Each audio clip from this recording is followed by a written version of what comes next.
کا مقصد تیرے دی کی سرفرازی، میں اس لیے مسلمان، میں اس لیے نمازی۔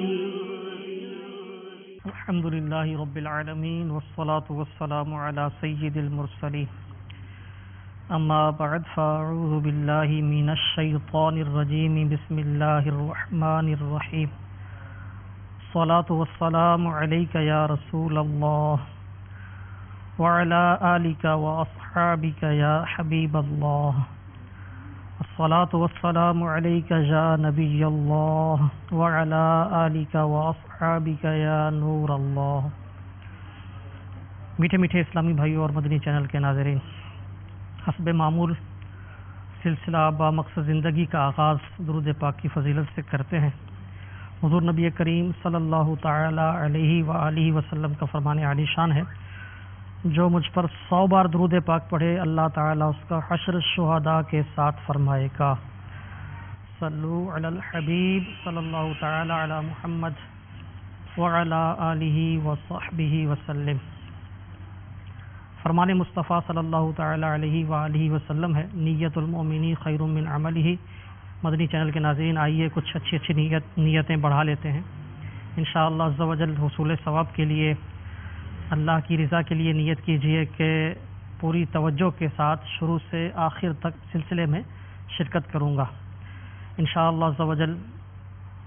جو سنوں گا کوشش کر کے عمل کروں گا، نیکی کی دعوت عام کرنے کی نیت سے دوسرے اسلامی بھائیوں تک بھی پہنچاؤں گا انشاءاللہ عز و جل، علم دین سیکھوں گا۔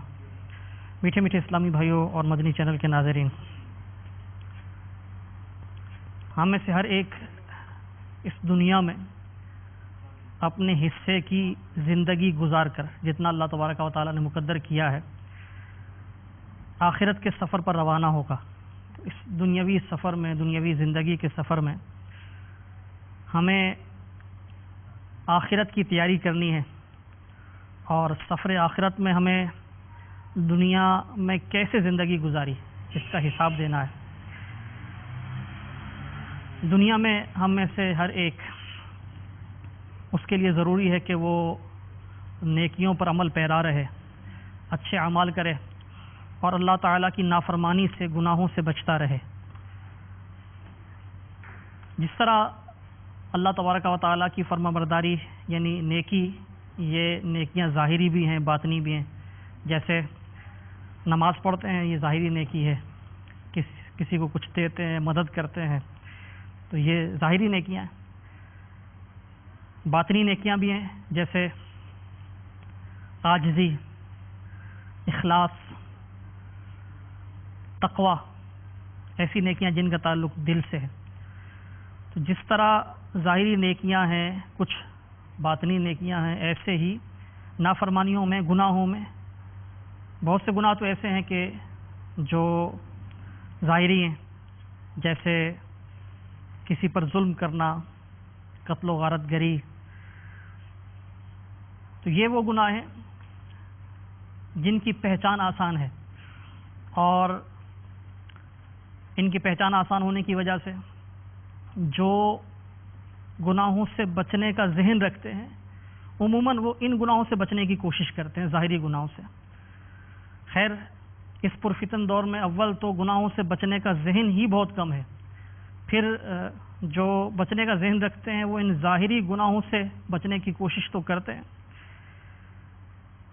لیکن باطنی گناہوں کی اول پہلی بات یہ ہے کہ پہچان ہی نہیں ہوتی۔ چونکہ ان کی پہچان ہی نہیں ہوتی، اس لیے ان سے بچنے کا ذہن بھی بہت کم ہوتا ہے۔ حالانکہ یہ جو باطنی گناہ ہیں، یہ ظاہری گناہوں سے زیادہ خطرناک ہیں۔ جیسا کہ کچھ بیماریاں ایسی ہیں جو ظاہری ہیں، جسمانی بیماریاں، اور بعض ایسے امراض ہیں، اندرونی امراض، جو ان ظاہری بیماریوں کا بھی سبب ہوتے ہیں۔ کئی بیماریاں ایسی ہوتی ہیں کہ جو ظاہراً محسوس نہیں ہوتی، لیکن وہ کئی بیماریوں کا پیش خیمہ ہوتی ہیں، کئی بیماریاں ان کی وجہ سے لگتی ہیں۔ تو یہ جو باطنی بیماریاں، جسمانی بیماریاں، یہ ظاہری بیماریوں سے جس طرح زیادہ خطرناک ہیں، اسی طرح جو باطنی گناہ ہیں وہ ظاہری گناہوں کی نسبت زیادہ خطرناک ہیں، کیونکہ ایک باطنی گناہ بعض اوقات بہت سے ظاہری گناہوں کا سبب بنتا ہے، جیسے کسی کی غیبت، چغلی، کسی پر الزام لگانا، یہ ظاہری گناہ ہیں، لیکن عموماً ان گناہوں کا سبب جو ہے وہ کچھ اور ہوتا ہے۔ کسی مسلمان کا کینہ، دل میں چھپی دشمنی، یہ جب دل میں ہوتی ہے تو پھر اس کینے کی وجہ سے دل میں حسد ہوتا ہے، اس حسد کی وجہ سے انسان جس سے حسد کیا جا رہا ہے اس کی غیبت کرتا ہے، اس پر تہمت لگاتا ہے، اس کی چغلی کھاتا ہے، یہاں تک کہ بعض اوقات یہ باطنی حسد جو ہے یہ ظلم تک لے جاتا ہے اور قتل و غارت گری تک لے جاتا ہے۔ اس طرح جو باطنی گناہ ہیں یہ بہت سے ظاہری گناہوں کا سبب بن سکتے ہیں، تو یہ زیادہ خطرناک ہیں۔ حجت الاسلام امام محمد غزالی علیہ رحمۃ اللہ والی آپ ارشاد فرماتے ہیں منہاج العابدین میں، ظاہری اعمال کا باطنی اوصاف کے ساتھ ایک خاص تعلق ہے، اگر باطن خراب ہو تو ظاہری اعمال بھی خراب ہوں گے، اور اگر باطن حسد، ریا اور تکبر وغیرہ عیوب سے پاک ہو تو ظاہری اعمال بھی درست ہوتے ہیں۔ جیسے خون کی خرابی، یہ پھوڑے پھنسیوں کا باعث بنتی ہے، خون کی خرابی یہ اور بہت سی بیماریوں کا باعث بنتی ہے۔ ایسے ہی اگر کسی کا باطن بیمار ہوگا، باطنی امراض کا کوئی وہ مریض ہوگا، بیمار ہوگا، گناہگار، ایسے گناہوں میں مبتلا ہوگا جن کا تعلق باطن اور دل سے ہے، تو ظاہری طور پر بھی اس کے جو اعمال ہیں، ظاہری اعمال، اس میں بھی حرج آئے گا اور وہ ظاہری گناہوں میں بھی مبتلا ہو جائے گا۔ اس لیے اس طرف زیادہ توجہ ہونی چاہیے۔ باطنی گناہوں کا تعلق عموماً دل کے ساتھ ہے۔ امام غزالی رحمۃ اللہ تعالی علیہ ارشاد فرماتے ہیں، دل کی حفاظت اور نگہداشت بہت ضروری ہے، کیونکہ یہ تمام جسم کی اصل ہے۔ یہی وجہ ہے کہ اگر تیرا دل خراب ہو جائے تو تمام اعضاء خراب ہو جائیں گے، اور اگر تو اس کی اصلاح کر لے تو باقی سب اعضاء کی اصلاح خود بخود ہو جائے گی، کیونکہ دل درخت کے تنے کی مانند ہے اور باقی اعضاء شاخوں کی طرح، اور شاخوں کی اصلاح یا خرابی درخت کے تنے پر موقوف ہے۔ تو اگر تیری آنکھ، زبان، پیٹ وغیرہ درست ہوں تو اس کا مطلب یہ ہے کہ تیرا دل درست اور اصلاح یافتہ ہے، اور اگر یہ تمام اعضاء گناہوں کی طرف راغب ہوں تو سمجھ لے کہ تیرا دل خراب ہے۔ پھر تجھے یقین کر لینا چاہیے کہ دل کا فساد اور سنگین ہے، اس لیے اصلاح قلب کی طرف پوری توجہ دے تاکہ تمام اعضاء کی اصلاح ہو جائے اور تو روحانی راحت محسوس کرے۔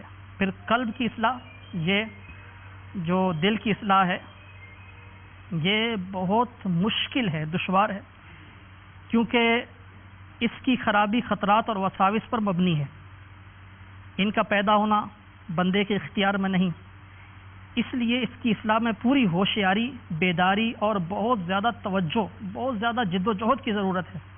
انہی وجوہات کی بنا پر اصحاب مجاہدہ اور ریاضت اصلاح قلب کو زیادہ دشوار خیال کرتے ہیں، اور ارباب بصیرت اس کی اصلاح کا زیادہ اہتمام کرتے ہیں۔ تو یہ امام غزالی رحمۃ اللہ تعالی علیہ نے جو منہاج العابدین میں ارشاد فرمایا، اس کا یعنی پڑھ کر سنانے کی مجھے سعادت حاصل ہوئی۔ تو میٹھے میٹھے اسلامی بھائی غور کیجئے کہ یہ جو باطنی امراض ہیں ان پر زیادہ توجہ دینی چاہیے، ان سے بچنے کی زیادہ کوشش کرنی چاہیے۔ بدقسمتی سے فی زمانہ ظاہری گناہ، ان سے بچنے کا ذہن بہت کم ہے، باطنی گناہوں کا تو عموماً پتہ ہی نہیں ہوتا، پھر اب ان سے بچا کیسے جائے۔ آج کے سلسلے میں انشاءاللہ عز و جل ایک ایسا گناہ جس کا تعلق باطن سے ہے، اس کا تذکرہ ہوگا، اس کی پہچان بیان کی جائے گی، اس سے بچنے کے طریقے بیان کیے جائیں گے۔ تو پہلے بھی نیت کر چکے ہوں گے کہ توجہ کے ساتھ سلسلے میں حاضری دینی، ایک بار پھر نیت کر لیجئے کہ انشاءاللہ عز و جل توجہ سے سنیں گے اور انشاءاللہ سن کر عمل کریں گے، اپنے باطن کو اس گناہ سے پاک کرنے کی کوشش کریں گے۔ وہ گناہ کون سا ہے؟ آئیے سنتے ہیں۔ اللہ عز و جل کے حبیب لبیب صلی اللہ تعالی علیہ وسلم کا فرمان عبرت نشان ہے، اپنے بھائی کی شماتت نہ کر، یعنی اس کی مصیبت پر اظہار مسرت نہ کر کہ اللہ تعالیٰ اس پر رحم کرے گا اور تجھے اس میں مبتلا کر دے گا۔ میٹھے میٹھے اسلامی بھائی اور مدنی چینل کے ناظرین، جس گناہ کا تذکرہ ہوا شماتت. شماتت کیا ہے؟ آئیے اس بارے میں کچھ سنتے ہیں، اس کی پہچان حاصل کرتے ہیں کہ یہ کون سا گناہ ہے، اور پھر انشاءاللہ عز و جل اس سے بچنے کے طریقے بھی انشاءاللہ عز و جل سیکھیں گے، سنیں گے. میٹھے میٹھے اسلامی بھائیوں، مسلمان کے جو حقوق ہیں اس میں ایک حق یہ بھی ہے کہ ہم اس کا بھلا چاہیں،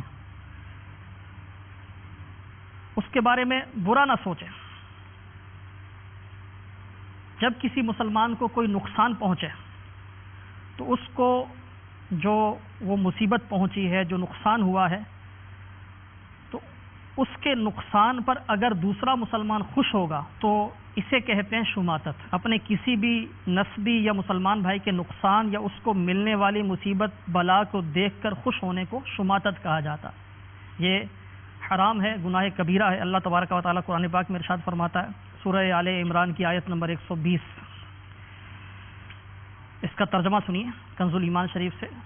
تمہیں کوئی بھلائی پہنچے تو انہیں برا لگے، اور تم کو برائی پہنچے تو اس پر خوش ہوں، اور اگر تم صبر اور پرہیزگاری کیے رہو تو ان کا داؤ تمہارا کچھ نہ بگاڑے گا، بے شک ان کے سب کام خدا کے گھیرے میں ہیں. اس آیت کے تحت علامہ حافظ مرتضیٰ زبیدی علیہ رحمۃ اللہ القوی ارشاد فرماتے ہیں، اس آیت میں بھلائی سے مراد نعمت اور برائی سے مراد معصیت ہے. بھلائی پہنچنے پر انہیں برا لگنا حسد ہے، اور برائی پہنچنے پر ان کا خوش ہونا شماتت ہے. نیز اس آیت مبارکہ میں اس بات پر بھی تنبیہ کی گئی ہے کہ جس کے ساتھ حسد کیا جائے یا جس کے ساتھ شماتت کی جائے، یہ دونوں چیزیں اسے اس وقت تک نقصان نہیں پہنچا سکتی جب تک وہ تقوی اور صبر اختیار کرے. حسد اور شماتت ایک دوسرے کو لازم ہیں، یعنی جہاں حسد پایا جائے گا وہاں شماتت ضرور ہوگی، اور شماتت حسد کے اوپر ایک اضافی گناہ ہے. اس مضمون سے جہاں حسد اور شماتت کے برا ہونے، اس کے حرام ہونے کا پتہ چلا، ساتھ یہ بھی پتہ چلا کہ یہ دونوں لازم و ملزوم ہیں. یعنی کہیں حسد پایا جائے گا، کوئی مسلمان دوسرے مسلمان سے حسد کرے گا تو اب لازمی اس کو جب کوئی مصیبت پہنچے گی تو یہ خوش ہوگا، یعنی وہاں شماتت بھی پائی جائے گی، یہ گناہ بھی پایا جائے گا. ایک اور مقام پر اللہ تبارک و تعالی ارشاد فرماتا ہے، سورہ اعراف پارہ نمبر 9 آیت نمبر 150، ترجمہ کنز الایمان. اور جب حضرت موسیٰ علیہ السلام اور جب موسیٰ اپنی قوم کی طرف پلٹا، غصہ میں بھرا، جھنجھلایا ہوا، کہا، تم نے کیا بری میری جانشینی کی میرے بعد؟ کیا تم نے اپنے رب کے حکم سے جلدی کی اور تختیاں ڈال دیں؟ اور اپنے بھائی کے سر کے بال پکڑ کر اپنی طرف کھینچنے لگا. کہا، اے میرے ماں جائے، قوم نے مجھے کمزور سمجھا اور قریب تھا کہ مجھے مار ڈالے، تو مجھ پر دشمنوں کو نہ ہنسا اور مجھے ظالموں میں نہ ملا. تفسیر خازن میں اس آیت مبارکہ کے اس حصے تو دشمنوں پر مجھ کو نہ ہنسا کے تحت لکھا ہے، شماتت کی اصل یہ ہے کہ جس سے تو دشمنی رکھتا ہے یا جو تجھ سے دشمنی رکھتا ہے، جب بھی کسی مصیبت میں مبتلا ہو تو اس پر خوش ہو. جیسے کہا جاتا ہے کہ فلاں شخص نے فلاں کے ساتھ شماتت کی، یعنی جب اسے کوئی مصیبت یا ناپسندیدہ بات پہنچی تو وہ اس پر خوش ہوا. اس آیت مبارکہ میں یہی معنی مراد ہیں. حضرت سیدنا ہارون علیہ السلام نے حضرت سیدنا موسیٰ علیہ السلام سے کہا کہ آپ میرے ساتھ ایسا سلوک نہ کریں جسے دیکھ کر دشمن شماتت کریں، یعنی میری تکلیف پر خوش ہوں. جب حضرت موسیٰ علیہ السلام اللہ کے حکم سے کوہ طور پر تشریف لے گئے اور پیچھے آپ کی قوم نے وہ بچھڑے کی پوجا شروع کر دی، آپ واپس آئے. سیدنا موسیٰ کلیم اللہ علیہ نبینا علیہ السلام، تو اس وقت آپ نے اپنے بھائی جان حضرت سیدنا ہارون علیہ السلام سے یہ گفتگو کی جس کا ذکر قرآن پاک میں ہے. تو حضرت سیدنا ہارون علیہ نبینا علیہ السلام نے اس موقع پر یہ ارشاد فرمایا کہ آپ میرے ساتھ ایسا سلوک نہ کریں کہ جس کو دیکھ کر ہمارے دشمن شماتت کریں. آپ نے جو شروع میں روایت سنی، پیارے آقا علیہ السلام کا فرمان، اپنے بھائی کی شماتت نہ کر، یعنی اس کی مصیبت پر اظہار مسرت نہ کر کہ اللہ تعالیٰ اس پر رحم کرے گا اور تجھے اس میں مبتلا کر دے گا. یعنی کتنی سخت وعید ہے کسی کے نقصان کو، کسی کی مصیبت کو دیکھ کر خوش ہونے کی، کتنی سخت وعید ہے۔ جو کسی کی مصیبت کو دیکھ کر خوش ہوتا ہے اس کے لیے وعید ہے کہ اس پر رحم کیا جائے گا، اس کی مصیبت ٹل جائے گی، اور جو خوش ہونے والا ہے اسے اس مصیبت میں مبتلا کر دیا جائے گا۔ ایک اور حدیث مبارک میں ہے رسول اللہ صلی اللہ تعالی علیہ وسلم شماتت سے اللہ تعالیٰ کی پناہ طلب کرتے ہیں۔ ارشاد فرماتے اے اللہ میں قرض کے غلبے اور دشمنوں کی شماتت سے تیری پناہ مانگتا ہوں۔ میں قرض کے غلبے اور دشمنوں کی شماتت یعنی میرا کوئی نقصان ہو اور میرے دشمن خوش ہوں، اس سے میں تیری پناہ مانگتا ہوں۔ شماتت کسی بھی مسلمان بھائی کی مصیبت پر خوش ہونا یہ نہایت ہی مذموم، حرام، ہلاکت میں ڈالنے والا کام ہے۔ منقول ہے سیدنا سری سقطی علیہ رحمۃ اللہ القوی، ان کی بازار میں دکان تھی۔ ایک دفعہ بازار میں آگ لگی، پورے بازار میں دکانیں جل گئیں، ساز و سامان جل گیا، لیکن آپ رحمۃ اللہ تعالی علیہ کی دکان بچ گئی، آپ کا نقصان نہیں ہوا۔ جب آپ کو اس بات کی خبر دی گئی، خبر پہنچی، تو بے ساختہ آپ کی زبان سے نکلا الحمدللہ۔ تھوڑی دیر بعد آپ کی توجہ دوسری طرف گئی، اپنے نفس کو ملامت کرتے ہوئے ارشاد فرمایا فقط اپنا مال بچ جانے پر میں نے کیسے الحمدللہ کہہ دیا۔ چنانچہ آپ نے تجارت کو خیر آباد کہہ دیا، تجارت چھوڑ دی، اور الحمدللہ کہنے پر توبہ و معافی کی خاطر عمر بھر کے لیے اس دکان کو چھوڑ دیا۔ میٹھے میٹھے اسلامی بھائیوں اور مدنی چینل کے ناظرین، غور کیجیے ہمارے بزرگان دین رحمہم اللہ، کیسی پیاری سوچ تھی ان کی، کیسی مدنی سوچ تھی۔ اپنے فائدے پر اللہ عز و جل کا شکر ادا کیا، اگرچہ یہ کوئی مذموم نہیں تھا، لیکن ساتھ ہی اس بات پر نادم ہوئے، شرمسار ہوئے کہ میرا تو فائدہ ہوا ہے لیکن دیگر مسلمانوں کا نقصان ہوا ہے۔ میرا یہاں شکر ادا کرنا کہیں مسلمان بھائیوں کے نقصان پر خوشی یعنی شماتت نہ بن جائے۔ اس خدشے کے پیش نظر نہ صرف اپنے نفس کو ملامت کی، بلکہ زندگی بھر کے لیے آپ نے وہ تجارت چھوڑ دی، وہ دکان چھوڑ دی۔ جو لوگ اپنے نفس کا محاسبہ کرنے میں کامیاب ہوتے ہیں، اللہ تبارک و تعالیٰ کے فضل و کرم سے انہیں دیگر گناہوں سمیت شماتت سے بھی بچنے کا مدنی ذہن بن جاتا ہے، ان کو توفیق بھی مل جاتی ہے اللہ تبارک و تعالیٰ کے کرم سے۔ امیر اہل سنت بانی دعوت اسلامی حضرت علامہ مولانا ابو بلال محمد الیاس صاحب قادری دامت برکاتہم العالیہ، آپ گناہوں سے بچنے کا ذہن بناتے ہیں، ساتھ ساتھ گناہوں کی پہچان اور ان سے بچنے کے طریقے بھی وقتاً فوقتاً ارشاد فرماتے ہیں۔ آپ کی مایہ ناز تصنیف فیضان سنت کا باب، دوسری جلد کا باب غیبت کی تباہ کاریاں، اس کا صفحہ نمبر 119، اس پر آپ دامت برکاتہم العالیہ نے کچھ شماتت کن موقعوں پر یہ اس گناہ میں بندہ پڑھ سکتا ہے وہ اس کی مثالیں دی ہیں۔ آپ ارشاد فرماتے ہیں میٹھے میٹھے اسلامی بھائیوں، شماتت یعنی مسلمان کی تکلیف پر خوشی کے اظہار سے پرہیز کیجیے۔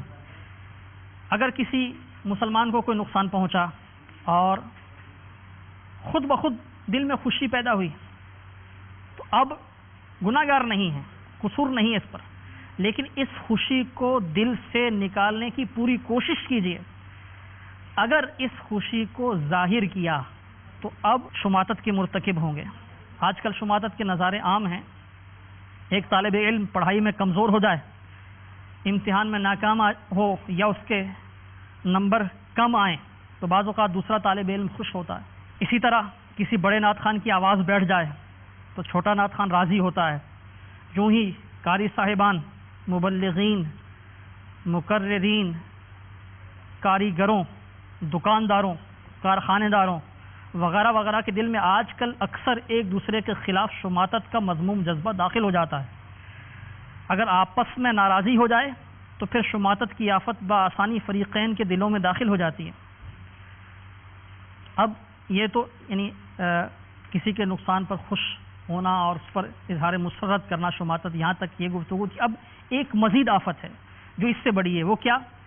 کہ بعض اوقات ایسا ذہن بن جاتا ہے، مثلا جس سے ناراضی ہوئی ہے اگر اس کا بچہ بیمار ہو گیا یا اس کے یہاں ڈاکہ پڑ گیا، اس کا مال چوری ہو گیا، اس کا کاروبار ٹھپ ہو گیا، گھر ڈھہ گیا، گر پڑا، حادثہ ہو گیا، اس پر کوئی مقدمہ قائم ہو گیا، پولیس نے اسے گرفتار کر لیا، گاڑی کا نقصان ہوا، چالان ہو گیا، الغرض کسی قسم کی چھوٹی بڑی کوئی مصیبت اس کو پہنچی جس سے ہماری ناراضی تھی، تو اب بعض لوگ خوشی کا اظہار کر کے شماتت کی آفت میں جا پڑتے ہیں، بلکہ بعض جو ضرورت سے زیادہ باطونی اور بے عمل ہونے کے باوجود اپنے آپ کو پہنچا ہوا سمجھ بیٹھتے ہیں، خوش فہمی کا شکار ہوتے ہیں، جو ضرورت سے زیادہ خود اعتمادی کا شکار ہوتے ہیں، اگرچہ نیک ہوتے نہیں، اپنے آپ کو نیک سمجھ بیٹھتے ہیں۔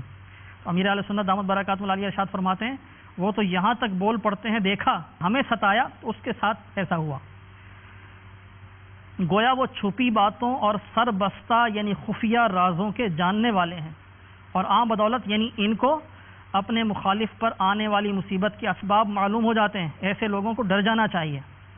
حجت الاسلام حضرت سیدنا امام محمد بن محمد غزالی علیہ رحمۃ اللہ الوالی احیاء العلوم جلد اول صفحہ نمبر 171 پر ارشاد فرماتے ہیں، کہا گیا ہے کچھ گناہ ایسے ہیں جن کی سزا برا خاتمہ ہے، ہم اس سے اللہ عز و جل کی پناہ چاہتے ہیں۔ یہ گناہ ولایت اور کرامت کا جھوٹا دعویٰ کرنا ہے۔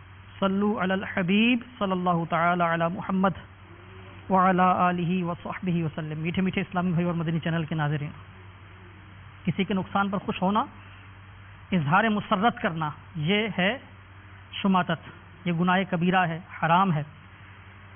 بعض اوقات ایسا ہوتا ہے کہ کسی کو کوئی تکلیف پہنچتی ہے تو دل میں خوشی بھی ہوتی ہے اور لوگ اس طرح گفتگو کرتے ہیں کہ اس کے ساتھ اچھا ہوا، اس کے ساتھ ایسا ہی ہونا چاہیے تھا۔ تو ہمیں اپنے مسلمان بھائیوں کا بھلا ہی چاہنا ہے، بھلا ہی ان کی خیر خواہی کرنی ہے، اور خدا نخواستہ کسی اسلامی بھائی کو کوئی مصیبت پہنچی، کوئی نقصان ہو گیا کسی مسلمان کا، تو ہمیں اظہار مسرت نہیں کرنا بلکہ اس کے لیے دعائے خیر کرنی چاہیے۔ شماتت کے بھی کچھ اسباب ہیں، وہ کیا ہیں آئیے غور سے سن لیجیے، اور ان کا علاج کس طرح کیا جائے انشاءاللہ عز و جل یہ بھی بیان ہوگا۔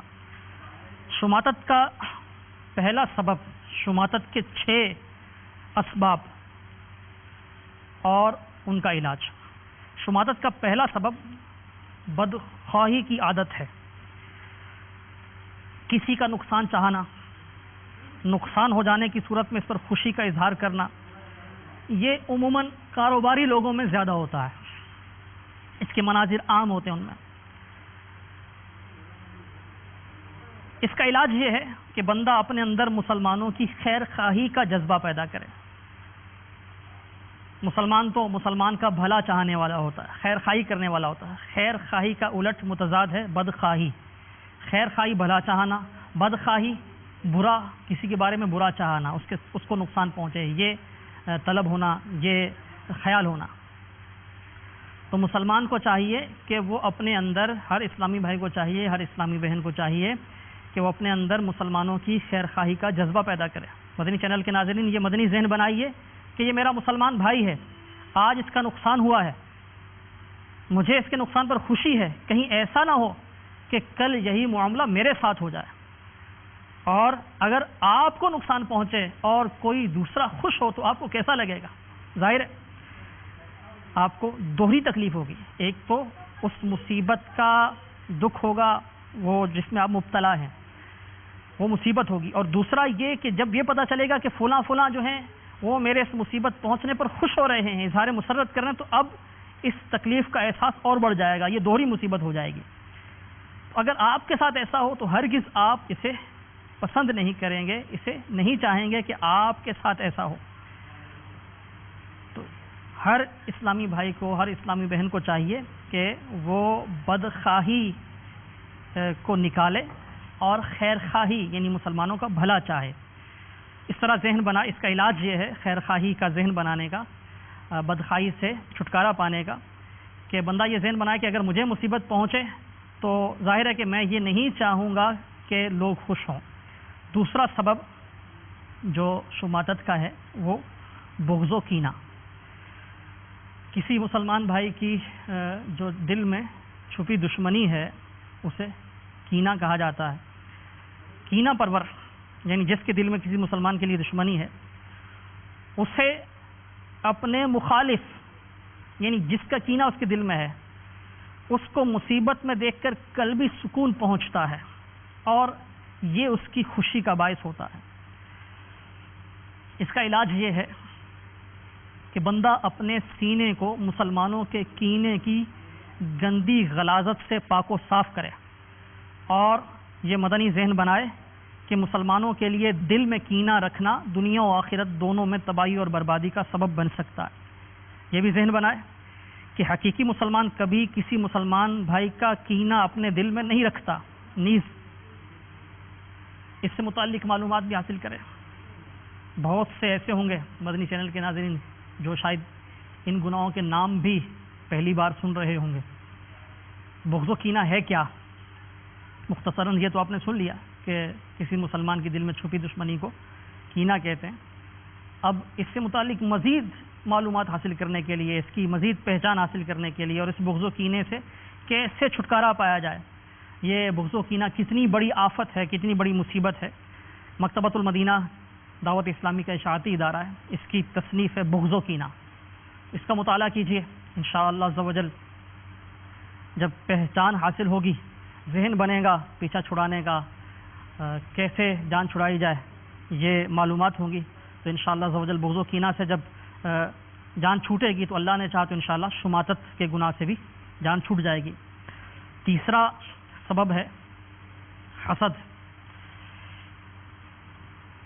بندہ جس سے حسد کرتا ہے جب اس سے نعمت چھن جاتی ہے تو خوشی ہوتی ہے۔ اس کا علاج جس طرح بغض و کینہ کا آپ نے سنا کہ حسد کی معلومات حاصل کی جائیں، اس کی تباہ کاریوں پر غور کیا جائے کہ کس طرح یہ حسد جو ہے اللہ و رسول عز و جل و صلی اللہ علیہ وسلم کی ناراضگی کا سبب ہے۔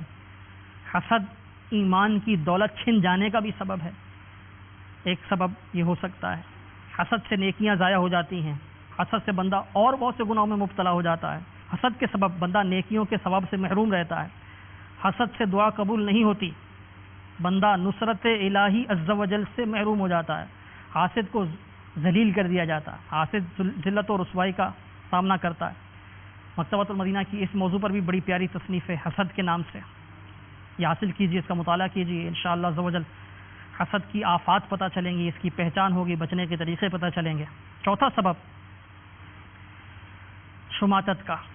شماتت کا چوتھا سبب یہ احساس کمتری ہے۔ جب بندہ کسی کو اپنے سے برتر خیال کرتا ہے تو خود وہ احساس کمتری میں مبتلا ہو جاتا ہے۔ جو کسی بھی شعبے میں، کاروبار میں، دنیاوی تعلیم میں، دینی تعلیم میں، بیان پر ملکہ حاصل ہونے میں، نعت خوانی میں، کسی بھی شعبے میں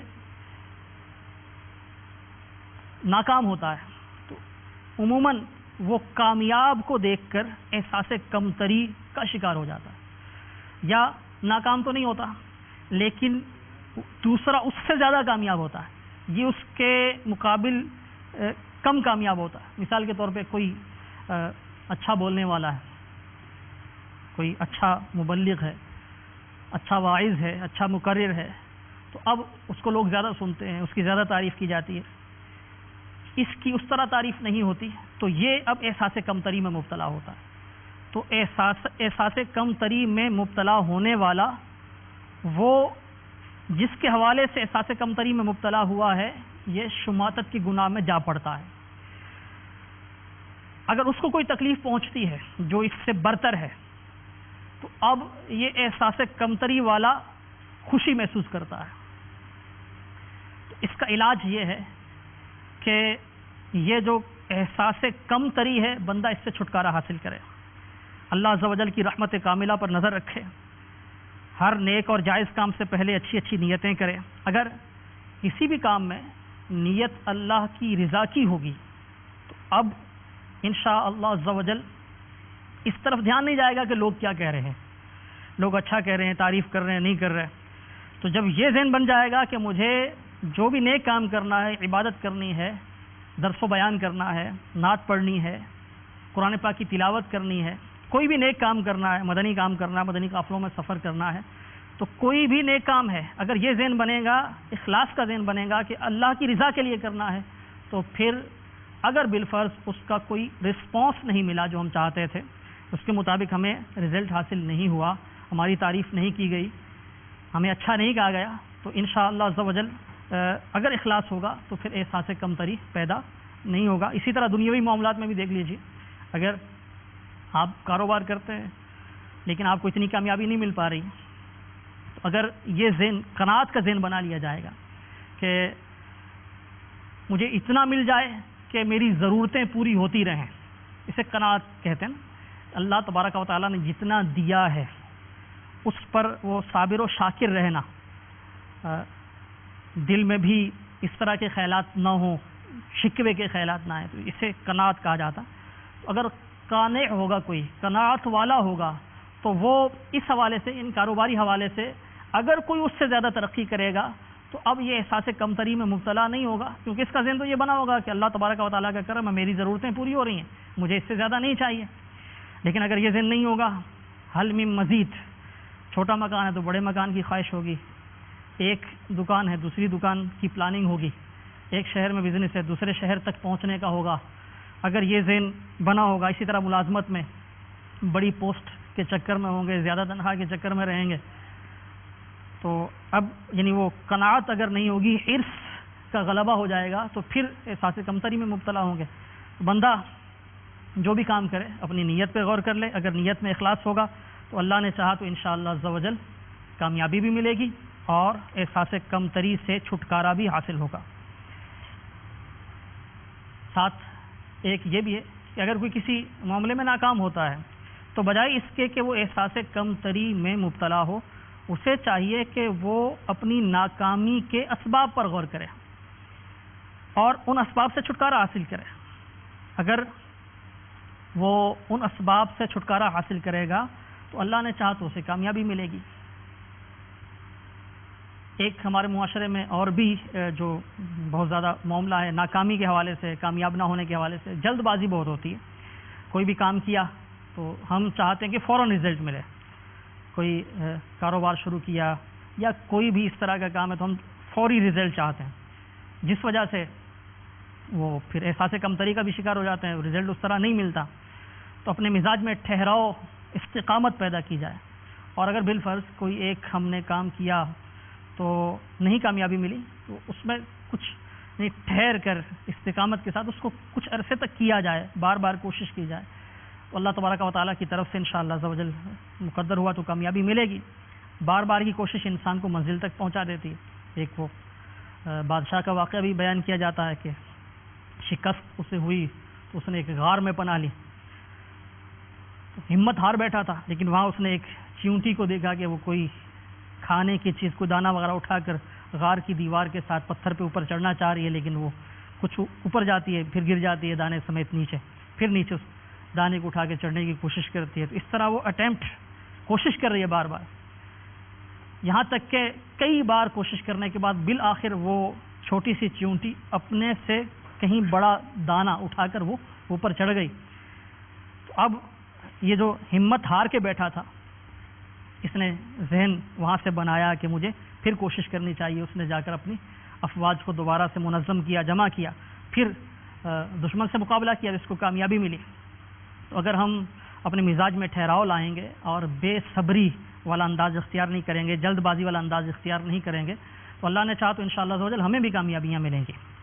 شماتت کا 5واں سبب یہ حب جاہ، یعنی مرتبے کی خواہش، عزت کی خواہش، شہرت کی خواہش. بندہ جب محسوس کرتا ہے کہ فلاں کی وجہ سے اس مرتبے تک میں نہیں پہنچ پا رہا، وہ مجھ سے زیادہ اہل ہے، مجھ سے زیادہ قابل ہے، وہ اس مقام پر ہے، تو میں اس کی وجہ سے نہیں پہنچ سکتا، تو اب بندہ چاہتا ہے کہ اس سے نقصان پہنچے. اور جب اس کو نقصان پہنچتا ہے تو اب اس کی آرزو پوری ہوتی ہے، یہ خوشی محسوس کرتا ہے. اس کا علاج یہ ہے کہ بندہ اپنا مدنی ذہن بنائے کہ مجھے کوئی منصب یا عہدہ نہیں ملا تو ہو سکتا ہے یہ میرے حق میں بہتر ہو سکتا ہے کہ مجھے عہدہ مل جائے اور میں اس سے یعنی کسی بڑی مصیبت میں پھنس جاؤں، ہو سکتا ہے اس عہدہ نہ ہونے کی وجہ سے میں بہت سی مصیبتوں سے پریشانیوں سے بچا ہوا ہوں، تو میں اپنے مسلمان بھائی خواہ مخواہ اس کے بارے میں کیوں برا سوچوں کہ وہ میری راہ میں رکاوٹ ہے۔ اس طرح جب یہ حب جاہ پر انسان قابو پائے گا تو اس جو دوسرا شخص ہے، دوسرا مسلمان بھائی ہے، دوسرا اسلامی بھائی ہے، جس کے بارے میں یہ سمجھتا ہے کہ وہ اس کی راہ میں رکاوٹ ہے، جب یہ ذہن نہیں رہے گا تو انشاءاللہ عز و جل شماتت سے نجات ملے گی، اس کو اگر نقصان ہوگا تو پھر خوشی نہیں ہوگی۔ چھٹا سبب جو بیان کیا گیا ہے وہ ہے شماتت کا بدگمانی۔ جب بندہ کسی سے بدظن ہو جاتا ہے، کسی سے بدگمان ہو جاتا ہے، تو خواہ وہ کتنا ہی اچھا کیوں نہ ہو، کتنا ہی نیکوکار کیوں نہ ہو، لیکن بدگمانی کی رسی اسے بلندیوں سے کھینچ کر پستیوں کی طرف دھکیل لیتی ہے۔ اب اس کو کوئی نقصان پہنچے جس سے ہم بدظن ہیں، بدگمان ہیں، تو اب خوشی ہوتی ہے۔ اس کا علاج یہ ہے کہ بندہ مسلمانوں سے بدگمان اور بدظن ہونے کے بجائے ان کے بارے میں اچھا گمان رکھے، خواہ مخواہ اپنے دماغ میں مسلمانوں کے متعلق وسوسوں کو ہرگز جگہ نہ دے، بلکہ اس طرح کے وسوسوں سے اللہ عز و جل کی پناہ مانگے۔ انشاءاللہ عز و جل آہستہ آہستہ بدگمانی سے بھی جان چھوٹے گی اور شماتت سے بھی جان چھوٹ جائے گی انشاءاللہ۔ بدگمانی یہ بھی حرام ہے، گناہ کبیرہ ہے، باطنی امراض میں سے ہے۔ اس سے متعلق مکتبۃ المدینہ کی تصنیف ہے بدگمانی کے نام سے، بدگمانی، یہ حاصل کیجئے، اس کا مطالعہ کیجئے، انشاءاللہ عز و جل اس گناہ کی پہچان بھی حاصل ہوگی، اس کی آفات یہ بھی پتہ چلیں گی، اور انشاءاللہ عز و جل سے بچنا بھی آسان ہوگا۔ صلو علی الحبیب صلی اللہ تعالی علی محمد وعلی آلہ وصحبہ وسلم۔ میٹھے میٹھے اسلامی بھائیوں، مدنی چینل کے ناظرین، یقیناً ذہن بنا ہوگا کہ ہمیں باطنی گناہوں کی طرف بھی توجہ دینی ہے، ان کی پہچان حاصل کرنی ہے، اور انشاءاللہ عز و جل ان سے بچنا ہے۔ ان سے بچنے کے لیے، ان کی پہچان حاصل کرنے کے لیے، ان سے بچنے کے لیے دعوت اسلامی کے مشکبار مدنی ماحول سے ہردم وابستہ رہیے۔ انشاءاللہ عز و جل دعوت اسلامی کے مدنی ماحول سے وابستہ رہیں گے تو نہ صرف ان گناہوں کی پہچان حاصل ہوگی، بلکہ انشاءاللہ عز و جل ذہن بنے گا بچنے کا، اور انشاءاللہ بچنے میں کامیاب بھی ہوں گے۔ دعوت اسلامی کے ہفتہ وار سنتوں بھر اجتماع میں اسلامی بھائی، اسلامی بہنیں شرکت فرماتے رہیں، انشاءاللہ عز و جل اس کی برکتیں ملیں گی۔ خوشاب یہ پنجاب پاکستان کا ایک ڈسٹرکٹ ہے، اس کے کسی گاؤں سے ایک اسلامی بہن کی مدنی بہار، ضلع خوشاب پاکستان کے ایک گاؤں میں ایک اسلامی بہن کی یکایک زبان بند ہو گئی، کسی علاج سے فائدہ نہیں ہوا، بغرض علاج انہیں کراچی لایا گیا، باب المدینہ، وہاں بھی میڈیکل کا وہ پروسیس علاج کارگر نہ ہوا، ان کی زبان بند ہوئے تقریباً 6 ماہ ہو چکے تھے۔ ان کو تبلیغ قرآن و سنت کی عالمگیر غیر سیاسی تحریک دعوت اسلامی کے عالمی مدنی مرکز فیضان مدینہ کے تہ خانے میں ہر اتوار کو دوپہر تقریباً 2:30 بجے ہونے والے اسلامی بہنوں کے سنتوں بھر اجتماع میں حاضری کی سعادت حاصل ہوئی۔ ان دنوں میں یہ اجتماع عالمی مدنی مرکز میں فیضان مدینہ میں تہ خانے میں ہوا کرتا تھا۔ اب بھی الحمدللہ دعوت اسلامی کے جو اجتماعات ہیں اسلامی بہنوں کے باپردہ، یہ پاکستان بھر میں بلکہ پاکستان سے باہر بھی ہزاروں مقامات پر ہوتے ہیں، تو وہاں انہیں شرکت کی سعادت حاصل ہوئی۔ وہاں ایک اسلامی بہن نے انفرادی کوشش کرتے ہوئے انہیں 12 اجتماع کے اندر حاضری دینے کی نیت کروائی۔ ترتیب بار شرکت کرتے ہوئے 8 رمضان المبارک 1430 سن ہجری کو ان کا 6واں اجتماع تھا۔ اس اجتماع کے اختتام پر پڑھے جانے والے صلاۃ و سلام کے دوران الحمدللہ عز و جل اچانک وہ گونگی اسلامی بہن بول اٹھی، اس کی زبان درست ہو گئی۔ سبحان اللہ، صلو علی الحبیب صلی اللہ تعالی علی محمد۔ اللہ تبارک و تعالی ہمیں دعوت اسلامی کے ہفتہ وار اجتماعات میں پابندی سے شرکت کی سعادت بخشے، آمین بجاہ النبی الامین۔ صلو علی الحبیب صلی اللہ تعالی علی محمد وعلی آلہ وصحبہ وسلم۔ میری زندگی کا مقصد تیرے دین